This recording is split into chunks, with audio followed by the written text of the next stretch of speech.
Good morning students. BA second year history की online कक्षा में आप सबका स्वागत है। आज का हमारा चैप्टर है चैप्टर 12, ब्रिटिश राज्य का सुदृढ़ीकरण,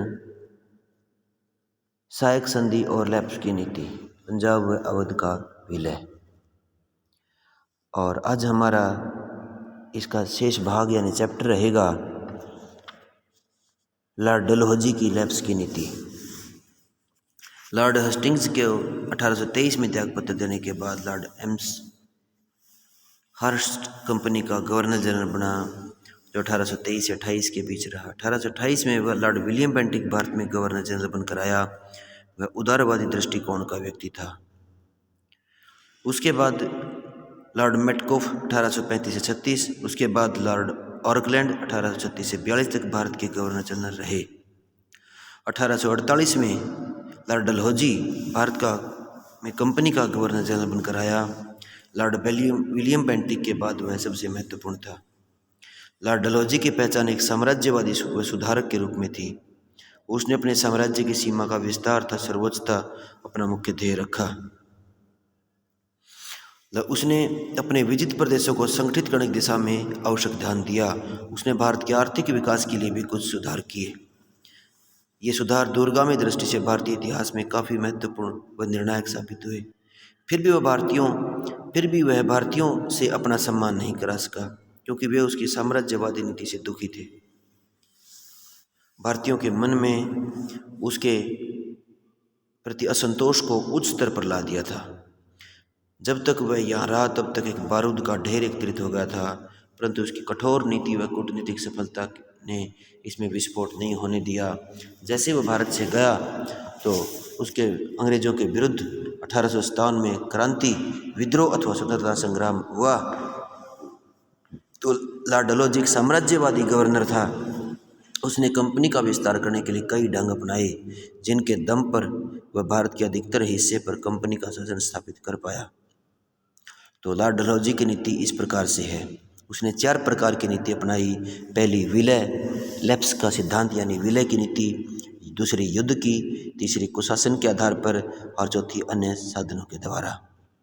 लॉर्ड डलहौजी की जो प्रसिद्ध नीति थी, जिसे हम डॉक्ट्रिन ऑफ लैप्स के नाम से जानते हैं, यानी विलय की नीति। भारत में लॉर्ड डलहौजी ने अपने साम्राज्य के विस्तार के लिए जो विभिन्न प्रकार के कदम उठाए, उनमें सबसे विवादास्पद नीति विलय की नीति थी।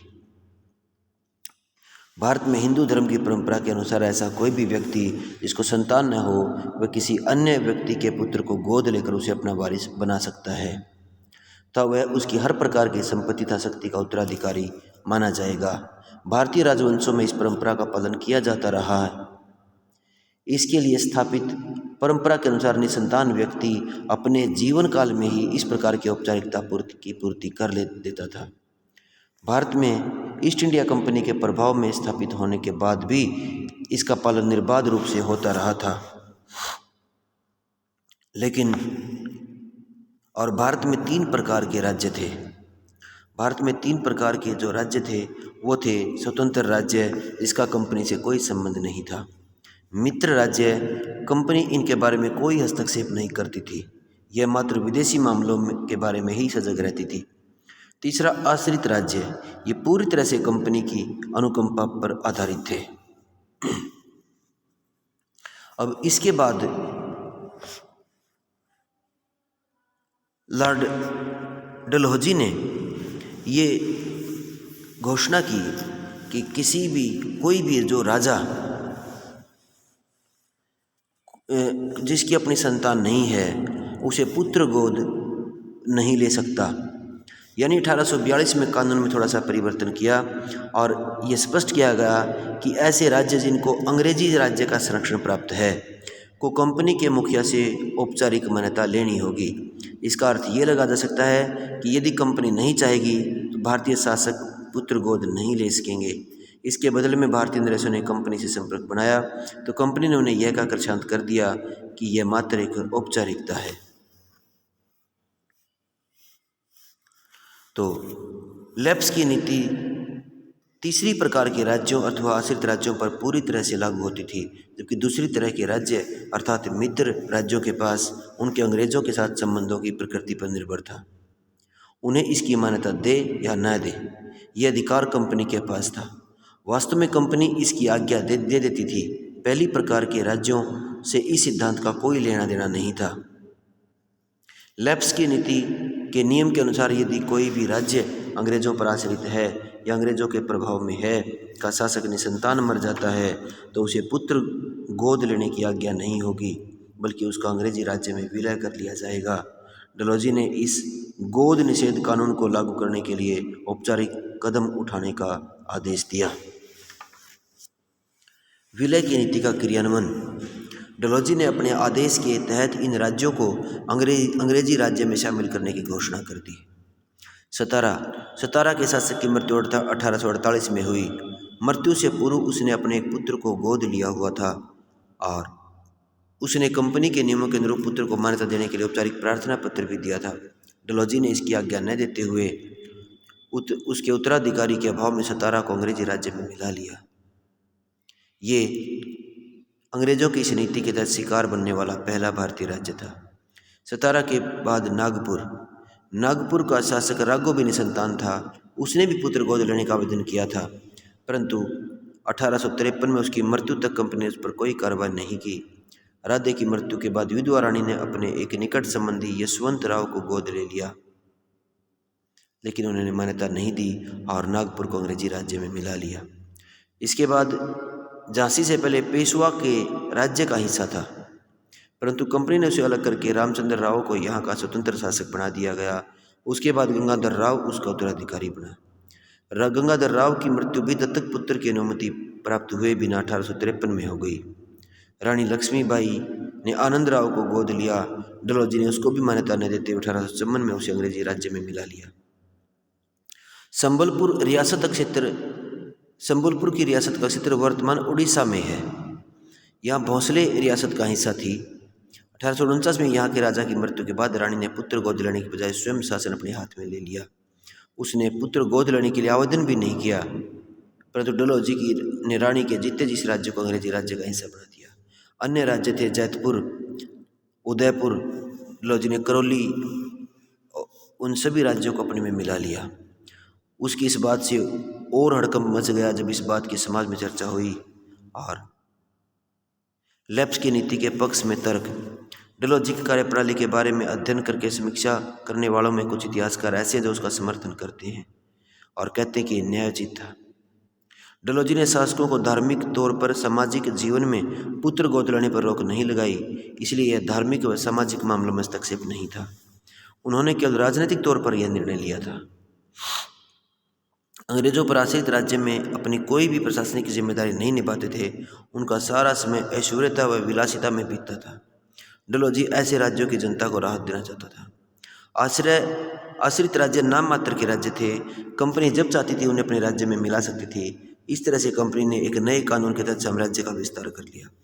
डलहौजी से पहले भी ये सिद्धांत काम कर रहा था, इसलिए उसे दोषी नहीं ठहरा सकते। कंपनी के राज्य का विस्तार व स्थायी शांति के लिए उसका यह कार्य तर्कपूर्ण व विवेकपूर्ण था। इसके विपक्ष में तर्क भी हैं। डलहौजी को हिंदुओं एवं भारतीयों की धार्मिक भावनाओं में हस्तक्षेप करने का अधिकार नहीं था। यदि कोई दत्तक पुत्र संपत्ति का वारिस हो सकता है तो राज्य अधिकार का क्यों नहीं।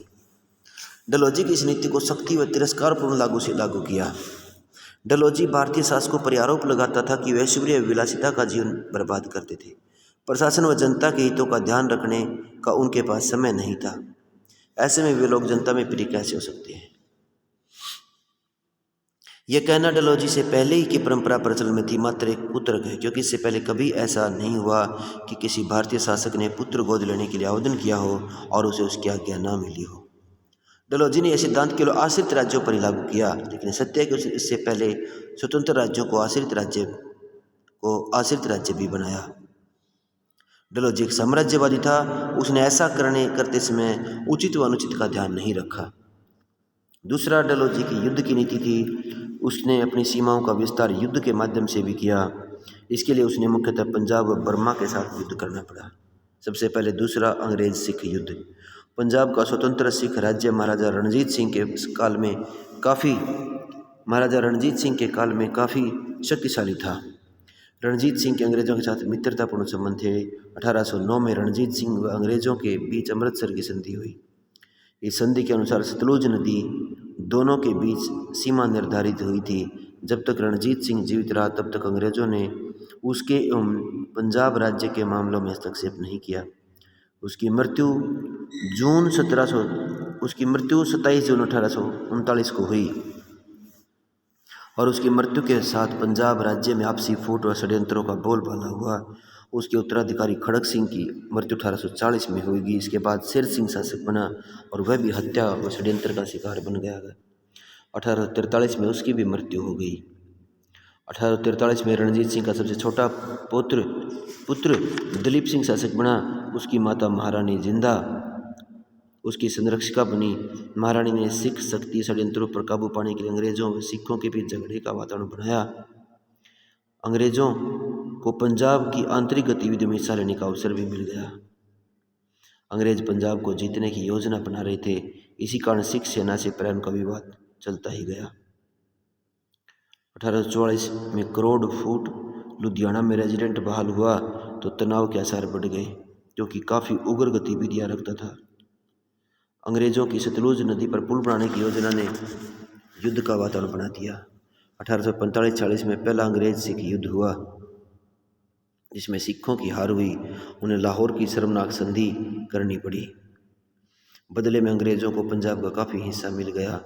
राजा दलीप सिंह ने अन्य यूरोपीय शक्तियों से संबंध न बढ़ाने का आश्वासन भी दिया और प्रथम सिख युद्ध ने सिखों की शक्ति को कमज़ोर कर दिया गया। कमज़ोर तो कर दिया, लेकिन उनका साहस बरकरार रहा और उन्होंने अगले युद्ध की तैयारियां शुरू कर दी। सिख अपनी हार के कारणों को जानते थे और उन्हें पता था कि अंग्रेजों के अतिरिक्त उनके अपने लोग भी हैं जो उनके शत्रु हैं। युद्ध के कारण, इस युद्ध का कारण मौलिक तो ये था कि पहला अंग्रेज सिख युद्ध था। सिखों को लाहौर की संधि बेहद अपमानजनक लगती थी। इस युद्ध के कारण लाहौर में एक अंग्रेजी रेजिडेंट भी छोड़ा हुआ था। वह सिख राज्य के प्रत्येक आंतरिक मामले में हस्तक्षेप करता था। इस रेजिडेंट ने राज्य की आर्थिक बचत के बहाने कुछ सिखों को सेना से निकाल दिया तो अधिकतर सैनिकों का वेतन भी कम कर दिया। अंग्रेजों ने महारानी जिंदा पर अभियोग लगाया कि वह संरक्षिका के रूप में ठीक काम नहीं कर रही है। अंग्रेजी विरोधी गतिविधियों का संचालन कर रही है। उसे यहाँ से बंदी बनाकर इलाहाबाद भेज दिया गया। उसकी पेंशन 1.5 लाख रुपए नियत की, जिसे घटाकर बाद में 12,000 रुपये कर दिया गया। और कुछ और भी कांड थे जिन्होंने अंग्रेजों व सिखों के संयम को तोड़ दिया। डलहौजी को पंजाब के मामले में आक्रमण करने का मौका मूलराज की समस्या के कारण मिला। मूलराज मुल्तान का गवर्नर था। उसने अपने क्षेत्र की जनता का समर्थन पाने के लिए कुछ सुधार किए और आर्थिक स्थिति खराब हो गई। वह अपने क्षेत्र से मालगुजारी भी कम वसूल पाया और लाहौर दरबार को दी जाने वाली कुछ राशि जमा नहीं करा पाया। लाहौर के रेजिडेंट ने उस पर दबाव डाला तो उसने सारे पैसे जमा करने के बजाय पद से त्याग पत्र देना उचित समझा। लाहौर के अंग्रेज रेजिडेंट ने काहन सिंह को मुल्तान का गवर्नर बनाया तो उसका वेतन 30,000 रुपये पेंड निर्धारित किया। काहन सिंह 2 अंग्रेज अफसरों एग्न्यू और एंडरसन के साथ मुल्तान में पद ग्रहण करने के लिए गया। मुल्तान के सैनिकों ने उसके विरुद्ध विद्रोह कर दोनों अंग्रेज अधिकारियों को मार दिया। इसी तरह एक अंग्रेज अफसर की कार्रवाई से हजारा का नाजिम छतर सिंह भी अंग्रेज विरोधी हो गया। मूलराज व शेर सिंह ने भी अंग्रेजों के विरुद्ध सिखों का साथ देने का फैसला किया। इस तरह से अंग्रेज विरोधी विद्रोह पंजाब के अधिकतर हिस्सों में फैल गया। डलहौजी ने इस सैन्य कार्रवाई से नियंत्रित किया। युद्ध की घटनाएं हुई। इस तरह से डलहौजी ने अपनी नीति के अनुरूप पंजाब के सिख राज्य का, जिसका गौरव रणजीत सिंह द्वारा स्थापित किया गया था, समाप्त कर अंग्रेजी राज्य में मिला लिया। डलहौजी अपनी इस नीति के कारण आलोचना का शिकार भी बना। युद्ध के परिणाम हुए। युद्ध की समाप्ति के साथ ही पंजाब राज्य का स्वतंत्र अस्तित्व समाप्त हो गया। महाराजा दलीप सिंह को अपनी माता महारानी जिंदा के साथ 50,000 रुपये वार्षिक पेंशन देकर उच्च शिक्षा के लिए लंदन भेज दिया। सिख सेना को भंग कर दिया गया। पंजाब का शासन एक विशेष बोर्ड को सौंप दिया गया। पंजाब के सभी प्रमुख पदों पर अंग्रेजों का आधिपत्य हो गया। डलहौजी ने जांच पड़ताल के बाद उन सभी विद्रोहियों को दंड दिया जिनकी सिख युद्ध व विद्रोह में भूमिका थी अधिकतरों की जागीरें जब्त कर ली गई। कुछ समय बाद उनके साथ सम्मानजनक व्यवहार किया गया, जिसके कारण कुछ सिख अंग्रेज राज्य के पक्षधर भी बन गए थे।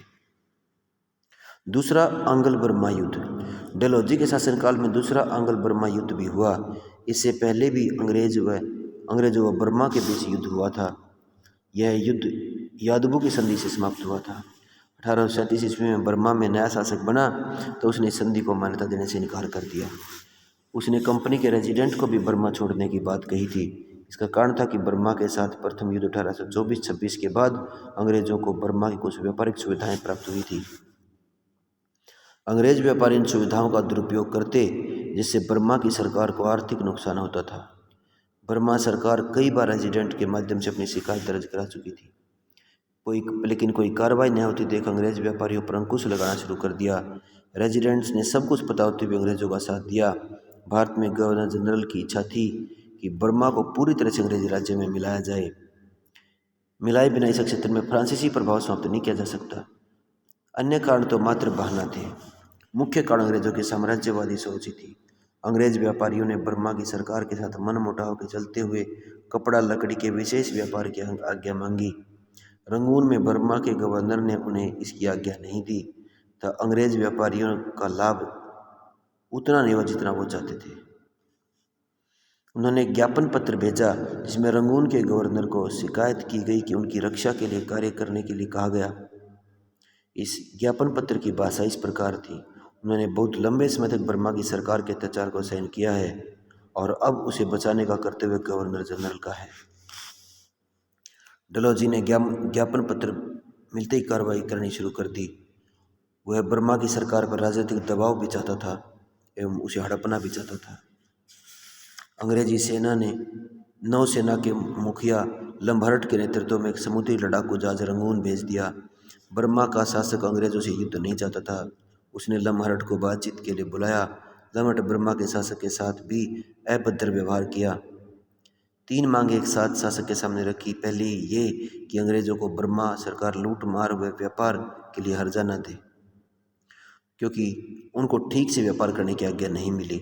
दूसरा ये कि वह रंगून के गवर्नर को हटाए तथा अंग्रेजों को सौंप दे। तीसरा ये कि वह अंग्रेजों को इस बात का आश्वासन दे कि भविष्य में इस प्रकार की बातें नहीं होगी।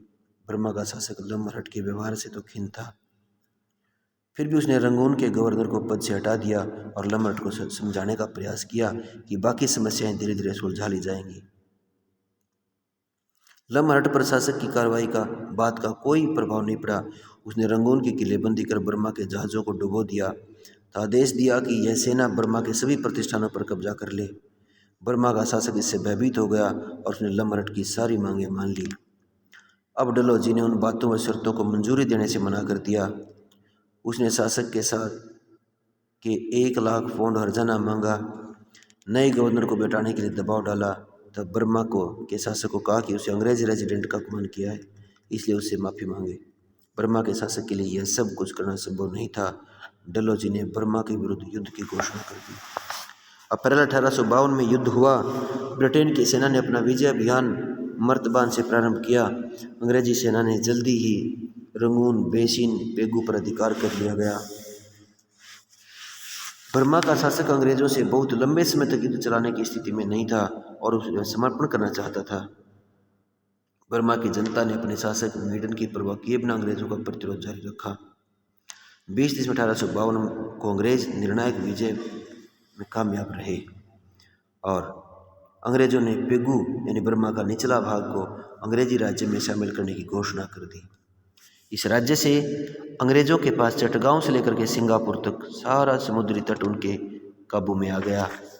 इससे बर्मा तो उनके प्रभाव में आया ही, साथ ही फ्रांसीसियों को भी इस क्षेत्र से रोककर भारत की समुद्री सीमा को सुरक्षित करने में वे कामयाब रहे। डलहौजी की बर्मा विजय भी आलोचना का शिकार बनी। यह माना जाता है कि डलहौजी बर्मा को अंग्रेजी राज्य में मिलाने का फैसला कर चुका था। वह बर्मा के साथ युद्ध मोल लेना चाहता था। उसने बर्मा के विरुद्ध कार्रवाई करके अपनी साम्राज्यवादी वृत्ति तथा कंपनी की सर्वोच्चता को स्थापित करने की मानसिकता का परिचय दिया। तीसरा, सिक्किम के साथ संबंध। सिक्किम पहले नेपाल का हिस्सा था। अंग्रेजों ने नेपाल के साथ युद्ध में से स्वतंत्र राज्य बना दिया था। इसके बाद सिक्किम के शासक ने कंपनी के साथ सहायक संधि की तो सहायक सेना रखने के खर्चे के बदले में दार्जिलिंग का क्षेत्र अंग्रेजों को दे दिया। इसे बाद में 1835 में अंग्रेजों ने व सिक्किम के बीच संबंध सामान्य बने रहे। डलहौजी ने के आने के बाद इन संबंधों में टकराव बढ़ना शुरू हो गया था। इस कारण डलहौजी द्वारा सिक्किम में अंग्रेजों के साथ दुर्व्यवहार बताया गया। डलहौजी ने काफ़ी कठोर शर्तों के साथ इसको प्रभाव में लिया। शासक के विरोध करने के बाद डलहौजी ने वहाँ सेना भेज दी और सिक्किम के शासक ने हार स्वीकार करते हुए 1700 वर्ग मील का क्षेत्र कंपनी को दे दिया और डलहौजी ने इस क्षेत्र को भी कंपनी में मिला लिया। उसने कुशासन के आधार पर भी उसने अंग्रेजी साम्राज्य को मजबूत किया। डलहौजी ने लैप्स की नीति के माध्यम से अपने आश्रित राज्यों को तथा युद्ध के माध्यम से अपने शत्रु राज्यों को शिकार बनाया। उसने कुछ ऐसे राज्यों को भी अधिग्रहण किया जिन पर दोनों शर्तें लागू नहीं होती थी। इस कड़ी में उसने बरार व अवध को निशाना बनाया। बरार मध्यकाल में स्वतंत्र रियासत थी और उत्तर मुगल काल में जब हैदराबाद राज्य अस्तित्व में आया तो बरार उसके अधीन आ गया था।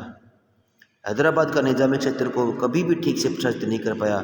इसका कारण इसकी भौगोलिक स्थिति व सामाजिक संरचना थी। यहाँ सामुदायिक दंगे या सामान्य सी बात थी। हैदराबाद के निजाम ने अंग्रेजों के साथ सहायक संधि की थी तो अंग्रेजों को नियमित धनराशि देने का वायदा भी किया था। 1850 तक निजाम पर कंपनी का 7 लाख कर्ज बकाया था। डलहौजी ने दबाव डाला कि वह कर्ज को जल्दी चुकाए क्योंकि कंपनी का हैदराबाद में खर्चा बढ़ गया था। जब निजाम ने इसे तत्काल असमर्थता बताई तो डलहौजी ने प्रस्ताव किया कि वह अपने साम्राज्य का कुछ भाग कंपनी को दे दे और कंपनी को कपड़ा उद्योग के लिए कच्चे माल की आवश्यकता थी। और जैसे ही वह इस क्षेत्र में शासन व्यवस्था और उन्होंने ये इल्ज़ाम लगाया कि निजाम ठीक प्रकार से शासन नहीं चला पा रहा और उसे कहा कि जैसे ही वह ठीक प्रकार से शासन चला लेगा तो उसे ये वापस लौटा देंगे। इस तरह के आश्वासन के बाद बरार को अंग्रेजी साम्राज्य में शामिल कर लिया गया, परंतु बाद में इसे निजाम को नहीं दिया। दूसरा, अवध अंग्रेजों का सदा से मित्र रहा। उसने हर परिस्थिति में अंग्रेजों का साथ दिया, लेकिन अंग्रेजों ने उसके नवाब को भी जब किसी भी संधि के लिए कहा तो उसकी ओर से कभी मना नहीं किया गया। 1765 ईस्वी के इलाहाबाद की संधि से ही अवध में कठपुतली नवाबों का काल प्रारंभ हुआ। 1801 में अवध के अंग्रेजों की सहायक संधि भी स्वीकार कर ली। सहायक सेना के खर्च के लिए रोहेलखंड व दोआब का क्षेत्र भी अंग्रेजों को दे दिया। इस संधि के बाद अवध में सैनिकों की संख्या बढ़ गई ताकि अवध की शासन व्यवस्था को अच्छा किया जा सके। इसी कारण अवध के नवाब ने सारी प्रशासनिक जिम्मेदारी अंग्रेजों ने ले ली थी। लॉर्ड हेस्टिंग्स ने लॉर्ड एमहर्ट ने भी अवध के साधनों का दुरुपयोग कर उसकी आर्थिक दशा को काफ़ी खराब कर दिया गया था। लॉर्ड विलियम बेंटिक के दूत के माध्यम से व्यक्तिगत भेंट में नवाब को यह चेतावनी दी कि वह अपनी शासन व्यवस्था में सुधार करे, अन्यथा उसका राज्य कर्नाटक व तंजौर की भांति अंग्रेजी राज्य में मिला लिया जाएगा। तो अवध के नवाब ने बेंटिक को बताया कि शासन की सारी जिम्मेदारी तो कंपनी ने ले रखी है, तो इसको सुधारने व बिगाड़ने में उसकी कोई भूमिका नहीं है। लॉर्ड हार्डिंग ने 1847 में फिर बेंटिक की चेतावनी को दोहराया और कहा कि यदि उसने प्रशासन में सुधार नहीं किया तो अंग्रेजों के पास कोई विकल्प नहीं होगा। डलहौजी ने सारी बातों की समीक्षा की। उसने अपना नया रेजिडेंट सलीमैन भेजा और सलीमैन को इस आशय के साथ भेज दिया गया था कि ऐसा आधार बनाए, ऐसी रिपोर्ट प्रस्तुत करे जिससे अवध को अंग्रेजी राज्य में मिलाने में कोई समस्या नहीं आए। सलीमैन ने उसकी आवश्यकता के अनुरूप रिपोर्ट नहीं भेजी, अतः उसने जेम्स ओटम को लखनऊ में नया रेजिडेंट भेजकर बनाया। जेम्स ओटम ने 1855 में रिपोर्ट भेजी, जिसमें लिखा यदि तत्काल अवध का अधिग्रहण नहीं किया गया तो हालत बद से बदतर हो जाएंगे। डलहौजी ने प्रस्ताव कंपनी के निदेशकों के पास भेजकर नवंबर 1855 में अवध के विलय का प्रस्ताव पास करवा लिया। 1856 में अंग्रेज रेजिडेंट नवाब वाजिद अली शाह से मिला था एक संधि पत्र प्रस्तुत किया। नवाब ने संधि पत्र को स्वीकारने से मना कर दिया क्योंकि इसमें लिखा था कि नवाब अवध का प्रशासन चलाने में असमर्थ था। वह स्वेच्छा से अपनी सारी शक्तियां कंपनी को हस्तगत करना चाहता है। इस संदर्भ में कंपनी व उसके सारे परिवार की आजीविका खर्च की व्यवस्था करे।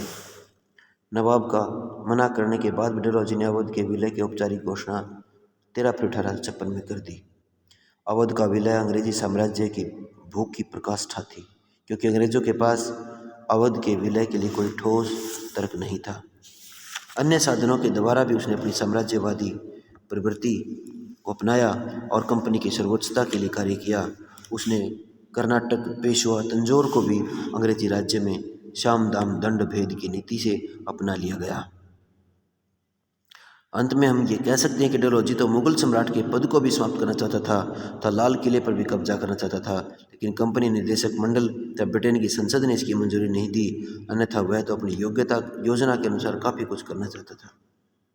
अगर इस प्रकार से हम डलहौजी की साम्राज्यवादी नीति के विभिन्न उपायों का अध्ययन कर सकते हैं।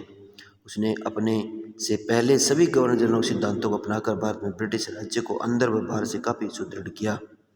लैप्स की नीति के माध्यम से उसने अपने आश्रित राज्यों को शिकार बनाया। वे इससे पहले ही काफ़ी असहाय हो चुके थे। तो ये था लॉर्ड डलहौजी की लैप्स की नीति। और उसने पंजाब और अवध का विलय भी अपने राज्य में कर लिया गया।